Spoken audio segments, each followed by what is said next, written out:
Welcome back to the Anti-War Room. I'm Tom Andrews, National Director of Win Without War, and with me again is Erik who is from the Institute for Policy Studies. And Erik, welcome back to the Anti-War Room.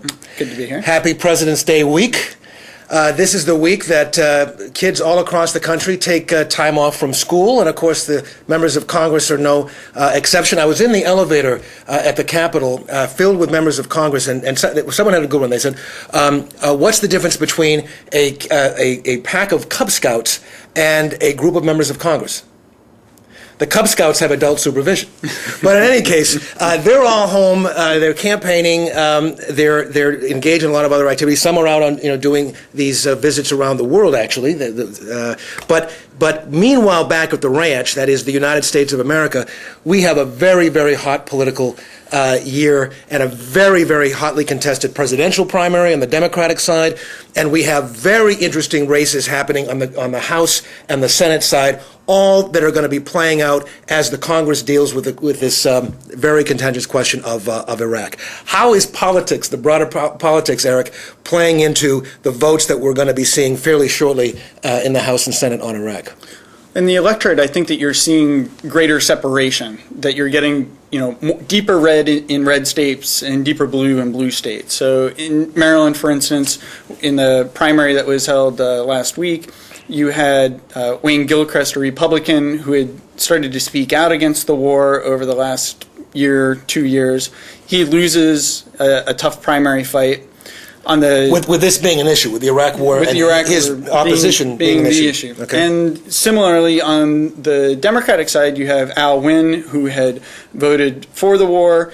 In the last couple of years, he's been maneuvering to capture some space to be against it, but wasn't able to hold off a real progressive, Donna Edwards, from getting that spot. So there's this polarization that's happening, I think. Okay, and of course, the polarization of the country on the war, of course, continues. The overwhelming majority of Americans are opposed to the war, and of course, we're heading into a recession. Many believe we are in a recession. The Iraq Recession. The Iraq Recession. A stimulus package has been passed, but already there's a lot of doom and gloom. And the cost of this war, I mean, the fact that we're spending $8 to $10 billion every month on an Iraq stimulus program, how does that play out at home? How does this impact these congressional races, House, Senate, and the presidential race?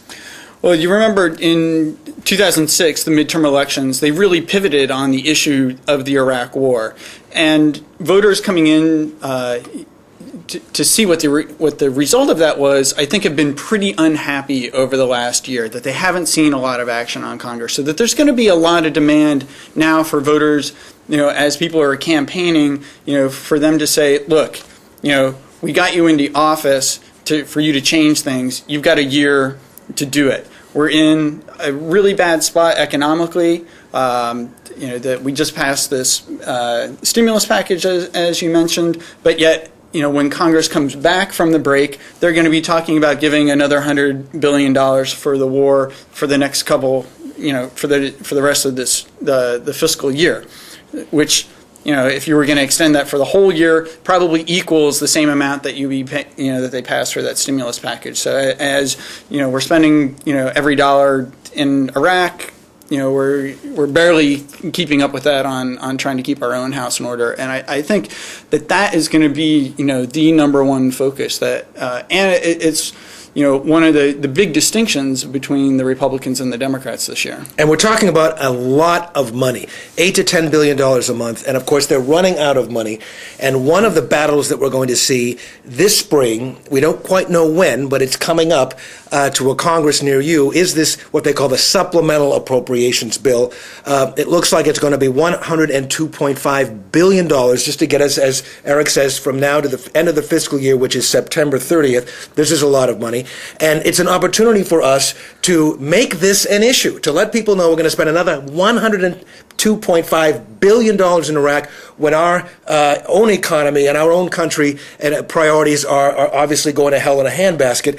And the very people who are asking us for their votes in this election year are going to be casting votes on this, whether they're the presidential candidates, whoever they may be, or members of the House and members of the Senate. So it's an opportunity not only to let them know how we feel about these very important votes on this enormous amount of money being spent in Iraq, but also in terms of holding them accountable at home. So we've got the supplemental, we also have the Defense Authorization Bill, and we also have the Defense Appropriations Bill. These are all bills that deal with Iraq directly or Iraq indirectly, and it's hundreds and hundreds of billions of dollars heading out of our pockets into warfare and into Iraq, and out of opportunities to take care of other things like our kids, our health, our education.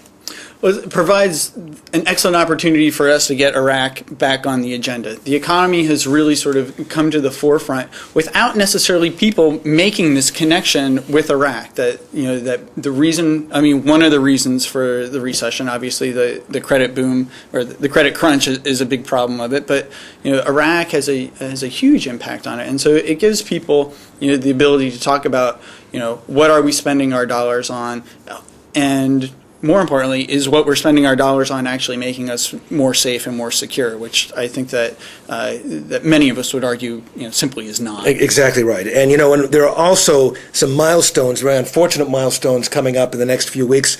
Erik, of course, there's the 5th anniversary of the invasion of Iraq. March 19th is coming up around the corner, and there'll be various activities going on to mark that point, and you can go to our website and learn more. United for Peace and Justice and other organizations are all involved in activities marking that milestone, and which will both be here in Washington, but also focused in every single congressional district outside of Washington. So it's an inside-outside strategy, because it's clear that politicians aren't always hearing the word here in Washington, and so now we need everybody to be able to take it to them in their home districts as well. Absolutely. And then also, of course, the very grim and unfortunate and tragic milestone. We're very close now to the 4,000th U.S. soldier having been killed in Iraq, along with the more than 100,000 Iraqis, at least, who have been killed.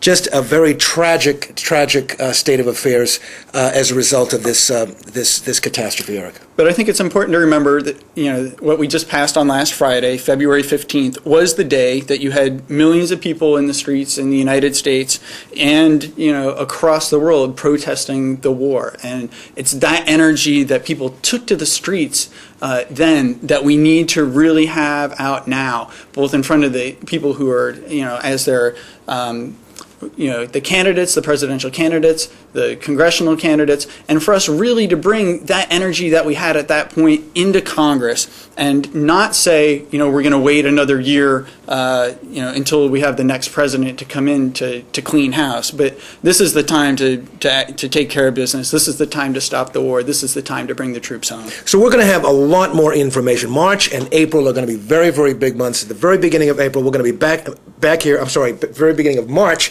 we're going to be back here at the Anti-War Room to talk about some of the specific pieces of legislation, what we can do about it, starting with that money bill, the supplemental, and then some of these activities around the anniversary and other ways that we can manifest our opposition to this Iraq war. So I want to thank you all for being part of this movement. Erik, thank you for being in the Anti-War Room, and thank you for joining us today. I'm Tom Andrews, National Director of Win Without War. We'll see you the first week of March in the Anti-War Room.